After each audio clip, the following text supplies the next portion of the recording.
minutos, y las 6 de la tarde con 9 minutos en el tiempo del Pacífico, hasta donde nos escuchan allá en Chihuahua.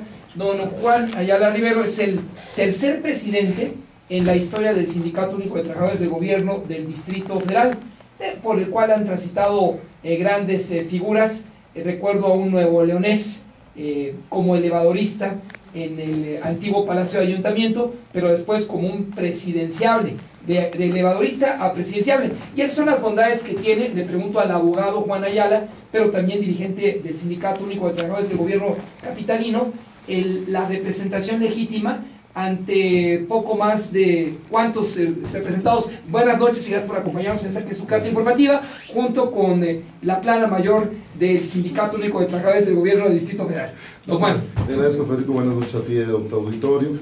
Primero, decirte que en el Gobierno del Distrito Federal existimos 110,000 compañeros basificados con dígito sindical, que están afiliados, agremiados a la organización sindical. Hay 172,000 más que no tienen un dígito, no tienen estabilidad en el empleo y que estamos pugnando por regularizar para convertirnos en un sindicato un poquito más de 300,000 trabajadores reales, que damos servicio a la ciudad, a más de 20 millones de capitalinos que circulamos todos los días en la ciudad. A todos ellos les damos servicio. Una pregunta como sucede y es recurrente con sus 40 representados, 42. Es la siguiente: en la eventualidad que las 42 secciones del Sindicato Único de Trabajadores del Gobierno capitalino dejaran de elaborar un día, ¿qué sucedería en esta ciudad capital? Porque es en lo general, es la mega pregunta. Mira, yo creo que tan solo dejar un día, no te voy a decir de las 42, una nada más, que sería el agua. Imagínate el caos que tendríamos en la ciudad por falta de agua. Si se cierra la llave, por decir, hablar del Cutzamala, si los fines de semana lo cierran 24 horas, tardan 72 horas para recuperarse. Ese es el megaproblema. O si el metro dejara de circular, que no es nuestro el metro, que es un organismo público descentralizado, nacido de un decreto presidencial del año 62, con Díaz Ordaz. Esa es la diferencia. Si el metro dejara de funcionar por un día, son 5 millones de horas hombre viaje diario. Entonces tú te imaginarás qué pasaría en la ciudad.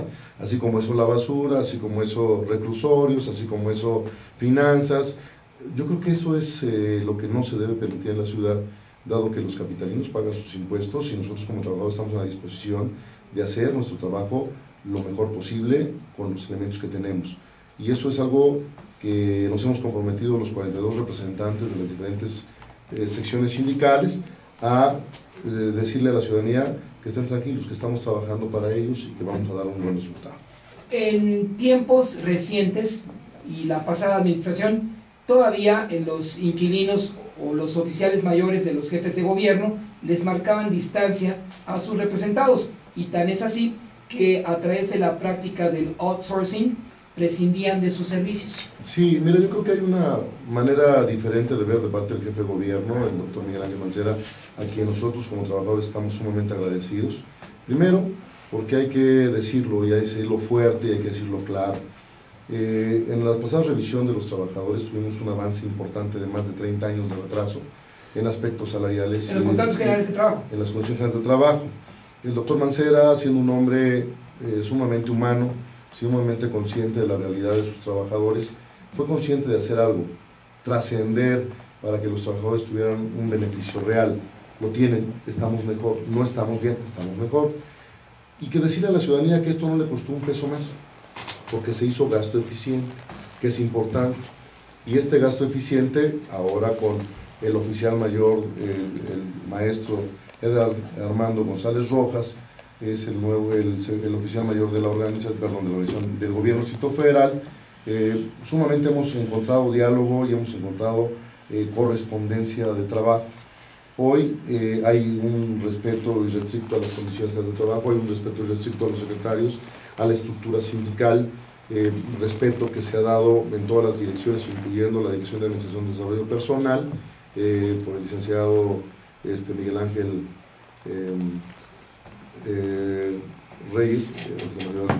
Vázquez Reyes, y que hemos encontrado un diálogo constante. No hemos sacado a la gente a la calle, que es una de las ventajas que tiene hoy el gobierno, porque todo lo hemos encontrado en diálogo. desde esta institución, desde el jefe de la unidad departamental hasta el jefe de gobierno. Hay oídos que escuchan la problemática no nada más de los trabajadores, sino de la ciudad. Creo, estoy cierto, que los trabajadores hoy estamos trabajando, válgase la expresión, para dar un resultado positivo a la ciudadanía. ¿Qué le toca al jefe de gobierno? Darle mantenimiento y a la ciudad y darle un proceso de crecimiento a ciertas áreas para conectar a la ciudad con los estados, con circunvecinos y llegar a la metrópoli. Esto creo que es la parte que más nos preocupa, Federico, y como tú decías, ¿qué pasaba cuando nos marcaban pauta? Es decir, nos tenían a la saga, que había terciarizaciones o outsourcing. Hoy el jefe de gobierno ha pretendido ir disminuyendo y que los trabajadores seamos los responsables de actuar y hacer las cosas.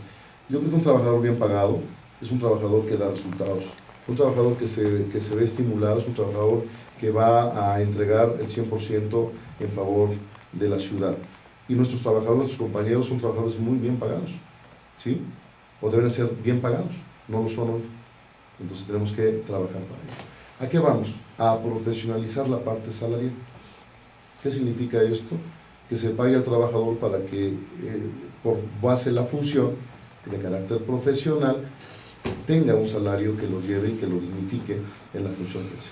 Desde el que limpia, hablamos de la sección 1, hasta el que está en el hospital, que esa es parte de lo que tenemos que hacer. Recordemos que atendemos a 20 millones de ciudadanos todos los días, y eso es una gran responsabilidad. Hasta ahorita la ciudad sigue funcionando gracias a esa responsabilidad de los compañeros.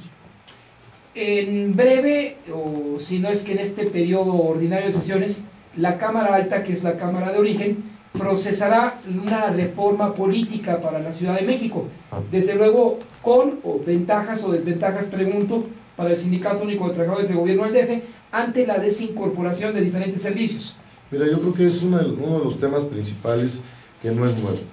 Este viene desde Miguel de la Madrid, no es nuevo, o sea, esto pareciera un boom nuevo, como que hoy lo sacan como un tema reciente. Recordemos que desde la llegada de la tecnocracia al país ya venían varios aspectos. Si revisamos los discursos del presidente Miguel de la Madrid, hablaba de la descentralización plena, nada más que al Distrito Federal lo dejaron al último. El DF jamás ha tenido... Pues educación primero, ¿sí? No ha tenido, luego salud, y así te la vas llevando. Entonces, ¿qué pasaba con esto? Bueno, se había postergado la posibilidad de que el Distrito Federal tuviera una constitución política, que fuera no una entidad, sino un órgano que tuviera la rectoría misma con el derecho que tienen los otros 31 estados. El Distrito Federal, obviamente, muchos lo consideran ahora sí que el hijo pródigo, el hijo bonito, porque tenía todos los servicios, pero están asentados también los poderes de la Unión. Están aquí el Ejecutivo Federal y está aquí la Cámara de Diputados, está la Suprema Corte de Justicia, así lo marca, lo reza la Constitución. Por ende, el Distrito Federal tendría que tener ese trato que en un sentido práctico se le había negado de parte constitucional.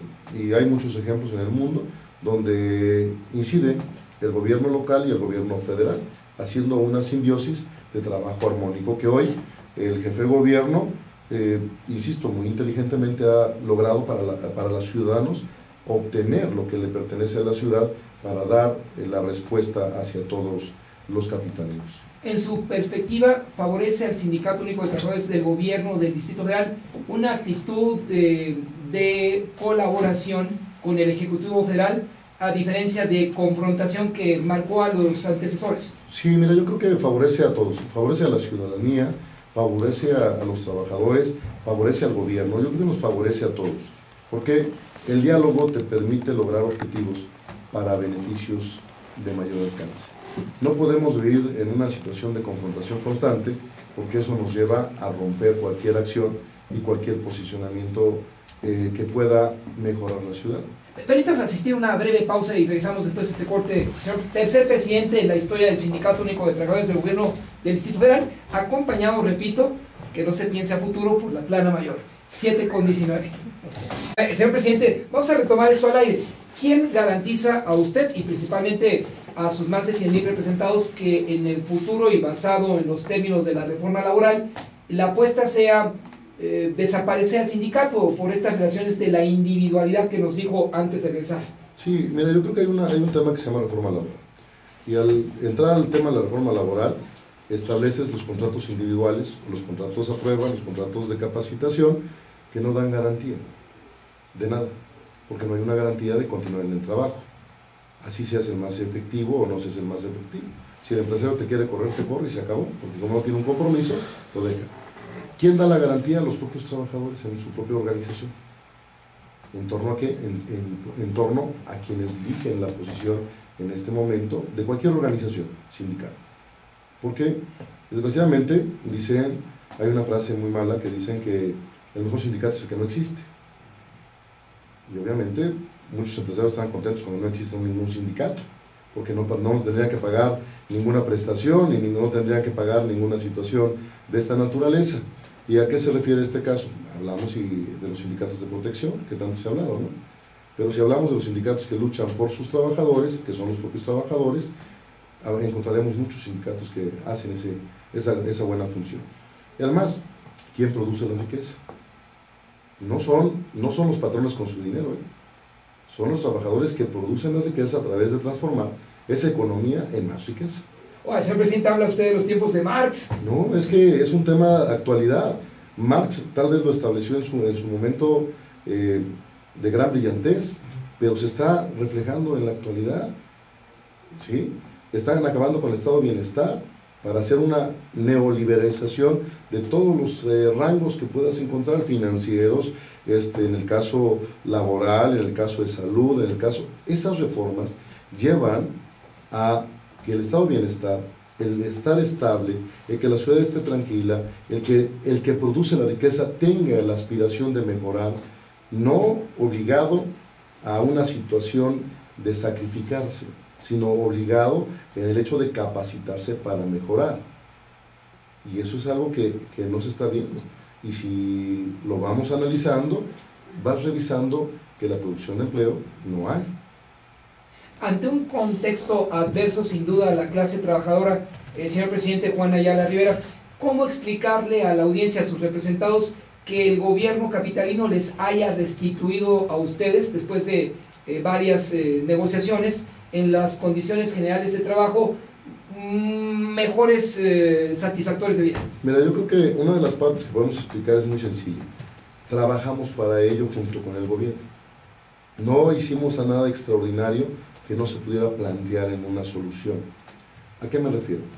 Primero, revisamos el aspecto presupuestal y desde ese punto revisamos qué se podía corregir, cómo se podía corregir y para qué se podía corregir. Es más fácil cuando tú vas y confrontas al gobierno y le planteas, quiero esto. Pero es más difícil cuando tú llegas y dices, aquí está el problema y aquí están las probables soluciones del problema. Y el jefe de gobierno tuvo la visión de saber, incluso una teoría del actual primer ministro de Alemania, Angela Merkel, subir salarios, bajar impuestos, reactivar la economía interna y producir riqueza a través de esta activación interna. Eso es lo que está haciendo el jefe de gobierno con una visión de Estado, no con una visión capitalista o de la ciudad, sino una visión de Estado. Vamos en contracorriente. Y hoy, los trabajadores del Distrito Federal, los 110,000 que percibieron estas economías en su salario, insisto, que quede muy claro a la ciudadanía, no fue pedirle más dinero a la Asamblea, no fue pedirle más dinero a los ciudadanos, no, fue reacomodar el presupuesto, gasto eficiente y redirigirlo. Es el mismo dinero, nada más que acomodado en las áreas que estaban mal puestas.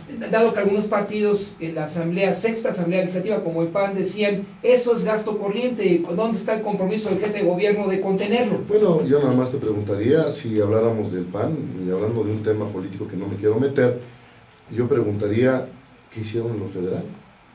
Esa es nada más una pregunta, porque entonces estamos viendo que se metieron en una dinámica contraria. Y además, bajo este concepto, hablar de gasto corriente sí, pero ahí estaba, existía, nada más que no estaba adecuadamente o eficientemente puesto. Es decir, para hacer un ejemplo muy burdo, lo teníamos en la trastienda cuando debía estar en la tienda, y lo pusimos en la tienda porque estaba ahí atrás, era el mismo dinero. ¿Acaso sus predecesores Medel o Ham no tuvieron esa visión? Yo creo que un poquito más atrás. Sí, hace 30 años. Bajo el mismo esquema. Entonces yo creo que esa es la diferencia, ¿no? Que venimos estudiando todo el procedimiento de crecimiento y vimos dónde estaba mal adecuado mal aplicado el dinero y lo fuimos readecuando. Y dio un resultado como el que hoy tenemos, y es un resultado benéfico y satisfactorio. Sí, ¿por qué? ¿Son llamadas? A ver, colega, adelante, por favor. Adelante, Analí, por favor, tome usted el micrófono y diríjalo al señor presidente. Es un espacio abierto y no burocrático. A ver, colega, rápido.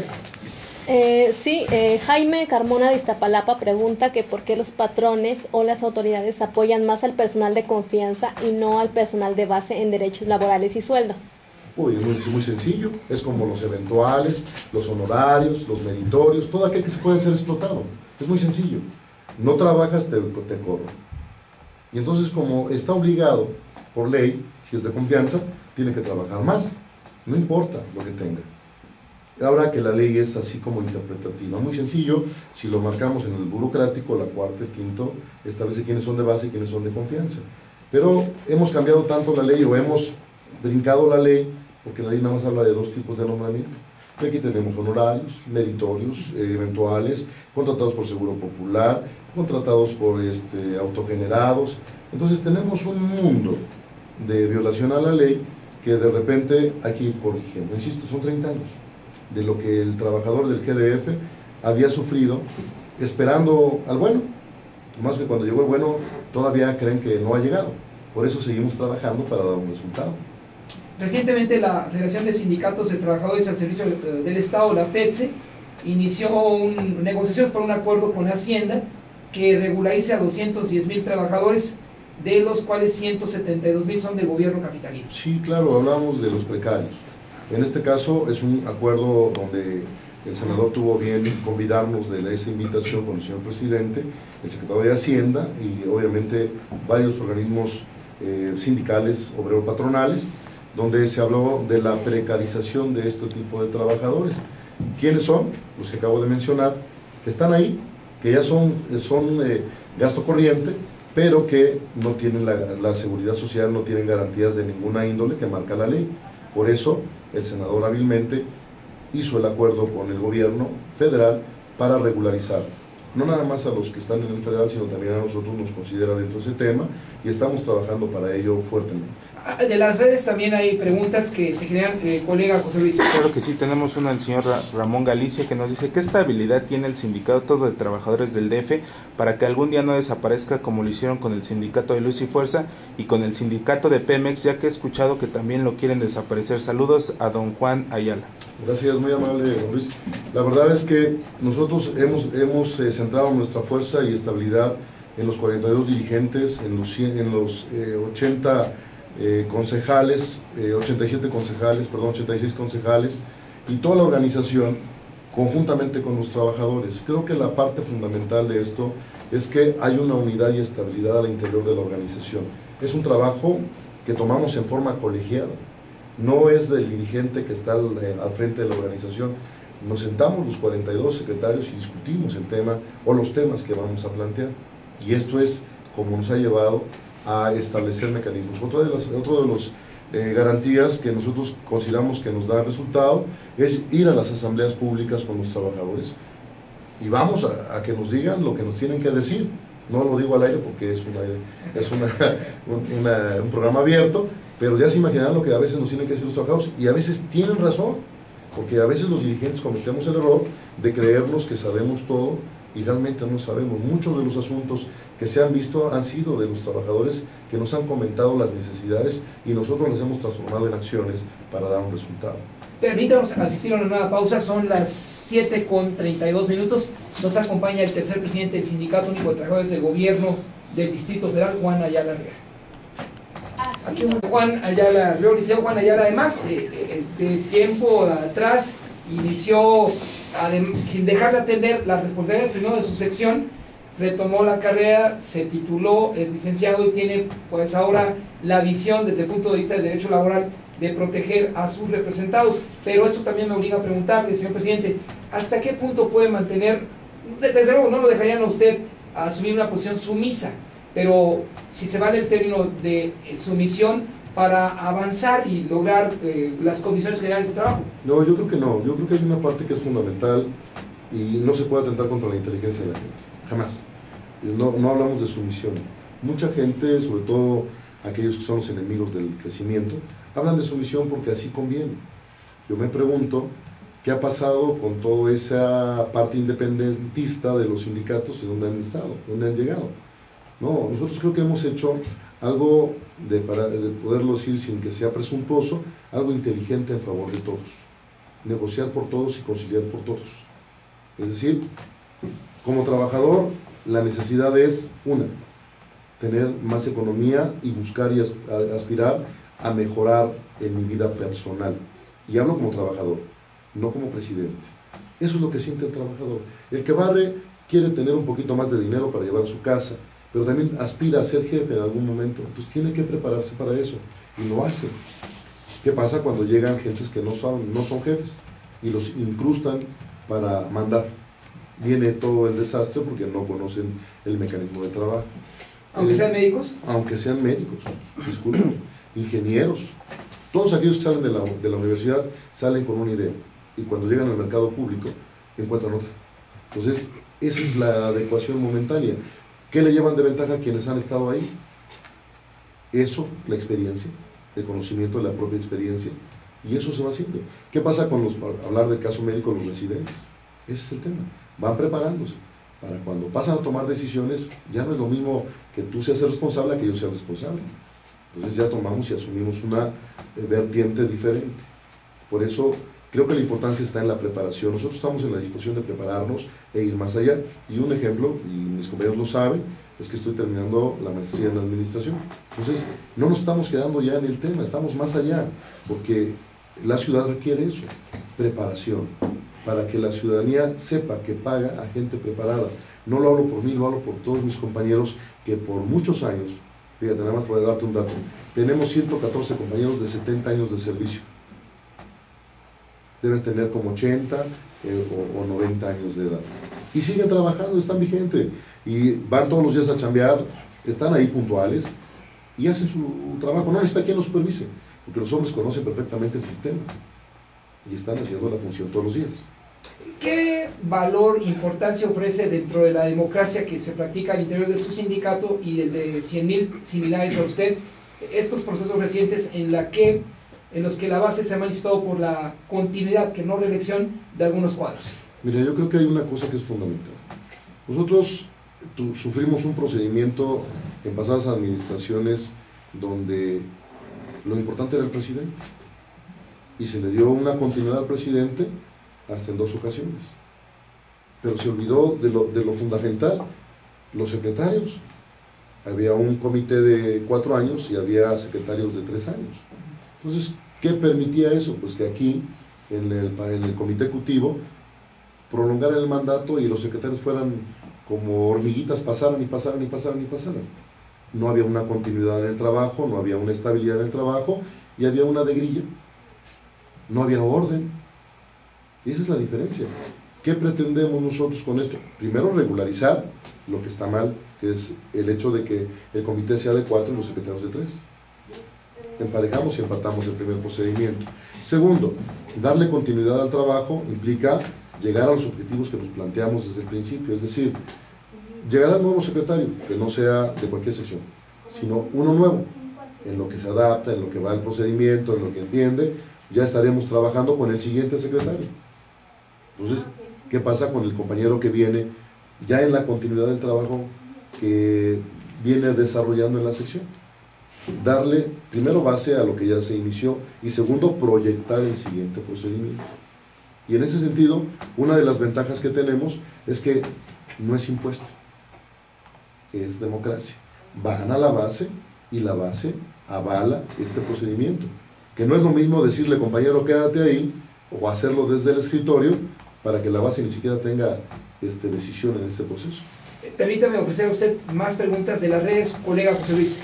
Edgar Lozano nos dice, ¿no podría haber un sindicato mayor, o mejor dicho, un sindicato de sindicatos en donde todos los sindicatos estén juntos y haya una mayor fuerza de los sindicatos y un mayor apoyo hacia el trabajador? Sí, existen las federaciones, existen las confederaciones. Desgraciadamente, el sindicalismo en el país está dividido, cada quien jala por donde quiere. Lo que nosotros necesitamos hacer es que los líderes unifiquemos un criterio. Si no unificamos un criterio y no salimos a la palestra solamente para sacarnos la foto, sino ver la realidad de los trabajadores, creo que es ahí donde tenemos el éxito real. Nosotros en el sindicato lo hemos tratado, lo hemos llevado y hemos llegado al 99% de casi exactitud. Falta, porque a veces hay resistencia de algunas gentes que juegan el doble juego. El juego del trabajador, pero también el juego del patrón. O sea, me das, te doy. Pero ven por individualidades. Aquí nosotros queremos ver la colectividad. Insisto, hoy los trabajadores del GDF ha sido la colectividad primero. Y esa es la parte importante. Porque al ver la colectividad nos vemos nosotros también como dirigentes, como trabajadores. Y esa es una parte que a nosotros nos satisface. Porque no estamos viendo a ver si Juan Ayala tiene más dinero o tiene menos dinero. Estamos viendo que todos tengamos dinero. Y esa es la parte importante. Si a mí, como dirigente, como representante general, me falta un peso en la bolsa, ¿cuánto le falta a mi compañero? Entonces yo tengo que ver por el compañero que no le falte el peso, sino al contrario, que le sobra un peso, para que pueda estar libre y pueda trabajar y pueda llegar a su casa con tranquilidad. Que no trabaje 48 horas, sino trabaje las 8 que marca la ley. ¿Cómo practica la transparencia al interior del sindicato? No, muy sencillo. Rendimos cuentas en el Congreso y hablamos de lo que tenemos que hablar en la reunión con los secretarios de las economías que llegan al sindicato, y son muy sencillas. El 2% de las cuotas generales, el 1% llega a los secretarios y el 1% al comité ejecutivo, del cual todavía hay que darle 0.25 al fondo de ahorro capitalizable que se le devuelve a los trabajadores, el 0.10 a la Federación de Sindicatos. Pues estamos quitando el dinero y ahí está. Se le está devolviendo a quienes tenemos, donde estamos afiliados. Estamos afiliados en una internacional de servicios públicos, donde pagamos también unas cuotas. Y así como eso, nomás voy a poner un ejemplo. Tenemos un evento sumamente importante y aprovecho la oportunidad para invitarte y invitarlos a todos, a todas las compañeras del GDF. Tenemos un evento tan importante como el Día Internacional de la Mujer. Ya ves que tú me has hecho el favor de acompañarme en el evento de hace 2 años en el Teatro Metropolitan, que llevamos a 7,000 compañeras. El año pasado, que los llevamos al Auditorio Nacional, llenamos de 10,000 compañeras, se nos quedan 2,000 afuera. Hoy vamos a 30,000, y vamos a la nueva arena de la Ciudad de México. 30,000 mujeres de 45,000 que son. ¿Sí? A cada compañera se le va a dar un lunch, a cada compañera se le va a dar un presente de plata, ley requintada, ley 0920, personal. Y estás hablando que a cada una se le va a entregar ese presente. Entonces, ahí están las cuotas, ahí están los gastos, ahí están las cosas. Y eso lo podemos comprobar con notas, no con falsificadas, no corregidas, al contrario, ahí están los números. Y cuando se rinde la cuenta nuestra, se rinde ante el Congreso, que es quien califica lo que estamos gastando. Don Juan, son exactamente las 7:42, vamos a la parte final de esta entrevista. Quiero que ustedes, aprovechar su presencia aquí, y esta voz quiere que usted nos indique si ese acercamiento con la FEDSE no fue en detrimento de algunos de sus representados, y si todas las secciones, las 42 secciones, lo avalaron. Mira, no hay ningún detrimento. Nosotros somos órgano descentralizado, como el caso del gobierno Distrito Federal, como entidad, y estamos dentro de la federación porque así, como sindicato constitutivo de la misma, tuvimos al primer presidente o al primer secretario de la FEDSE, que fue Francisco Aguirre Alegría, que es de la sección número 2 de nuestro sindicato, y que fue el primer dirigente nuestro y el primer dirigente de la federación. Entonces, por lo tanto, somos co-responsables de la creación de la federación. Hoy estamos viendo de manera institucional el trabajo tanto con el senador Ayala como con el jefe de gobierno para beneficio de la ciudad y de los trabajadores. Ese es algo que nosotros dejamos siempre bien subrayado, de la ciudad primero, de los capitalinos y de los trabajadores. No queremos ganar los trabajadores y los capitalinos, no, al revés, queremos que los capitalinos estén bien atendidos por todos nosotros, que los servicios sean de primera, sean óptimos, que nos den las herramientas, el material, el equipo para seguir haciendo nuestra chamba, y ese es el compromiso que tenemos. Y al final los trabajadores. Y hoy los trabajadores han respondido a ese llamado, ¿sí? Creo que hoy más que nunca, recuerdo que cuando hay una fuga de agua llegan primero los bomberos, pero quien repara realmente la fuga de agua son los compañeros. Cuando hay un bache, cuando tienen material los compañeros son los primeros que lo reparan. Entonces, cuando hay poda de árboles, los compañeros son los primeros que lo hacen. Entonces yo creo que esa es parte, Federico, de lo que la Federación nos ha otorgado como trabajadores, y nosotros estamos en ese sentido, no en detrimento, sino a favor, porque vamos sumando cosas que de carácter federal nos pertenecen en prestaciones hacia nuestros compañeros. ¿Usted garantiza el apartidismo de sus 42 secciones? Mira, yo creo que en un momento dado, los compañeros, todos los trabajadores tienen la libertad de estar en el partido que quieran. Nosotros no traemos ahí un partido en particular. Sin embargo, debemos hablar que somos de carácter institucional. ¿Y por qué institucional? Porque hay un jefe de gobierno de cualquier partido que administra, y nosotros como institución tenemos que trabajar con ese jefe de gobierno. No puedo trabajar con un jefe de gobierno que no sea del partido que está en el gobierno. No sé si porque es aquí tengo que gobernar o trabajar con el otro, ¿no? O con el de Chihuahua. Yo creo que esa es una parte que la gente debe entender. Nosotros somos institucionales, trabajamos para la institución llamada Gobierno del Distrito Federal. ¿Quién la administra en este momento? Lo administra el doctor Miguel Ángel Mancera Espinosa, jefe de gobierno. Con él trabajamos, con él estamos haciendo la función. Y a su vez él, paralelo con el gobierno federal, en una armonía de sacar adelante la ciudad y el país. Con un jefe de gobierno apartidista. Hasta ahorita creo que el señor no está registrado en un partido. ¿Algún comentario final? No, mira, yo creo que hay mucho que platicar, Federico. Hay temas de actualidad que pudieran ser del siglo XVII o del siglo XVIII, y aquí está. Pero esto es gracias a que el neoliberalismo y la globalización lo trae de moda. Nosotros como ciudadanos, como clase trabajadora que producimos la riqueza del país, la clase trabajadora, toda la clase trabajadora, hace mucho tiempo no se hablaba de clases. Yo hablo de clase trabajadora porque esa es la verdadera riqueza de un país. Quien produce la riqueza, con mucho respeto al señor Slim, no es su dinero, son sus trabajadores quienes le producen más dinero, más ganancia, y quienes lo consumimos. Entonces, en ese sentido, creo que esa es la parte que debemos trabajar. Y como eso, en el sindicalismo necesitamos trabajar mucho más para que todos los sindicatos, representantes y los trabajadores estemos en una misma línea y sintonía de producir más, pero también que nos veamos más reflejados en el aspecto económico, porque eso es la parte. Y en ese sentido, volver a establecer mejores salarios, menos impuestos, producción, en este caso, para que la riqueza activa del país se vuelva a mover en nuestro mercado interno. No le ajustemos todas las canicas al externo. El externo son a veces capitales golondrinos, y los capitales golondrinos nada más llegan y se van, no dejan dinero en el país. Los que estamos aquí somos los que cotidianamente estamos haciendo que la actividad económica renazca. Esa es la parte que debemos ajustar.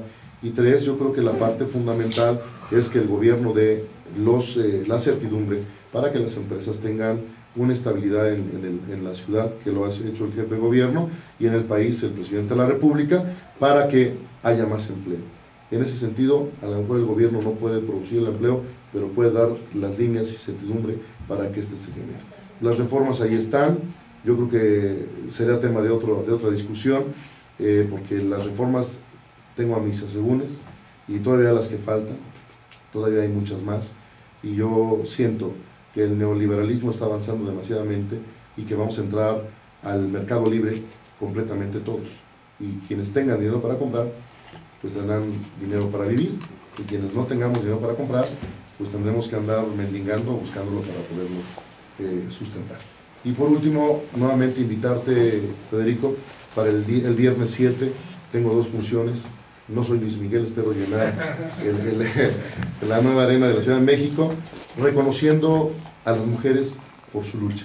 No es una fiesta, es un reconocimiento a la mujer mexicana, a la mujer del mundo, porque después de 60 años al menos en nuestro país, la mujer ha logrado grandes escalas, ha llegado a donde está por su propio esfuerzo, logró el voto universal, libre y secreto, y que ese reconocimiento de parte de la organización a nuestras 45,000 compañeras, pues sea desde aquí una lucha para que sigan siendo lo que son, todo para el hombre y todo para el país, porque son realmente quienes fomentan al país y quienes llevan al país más adelante de lo que muchos de nosotros debemos hacer.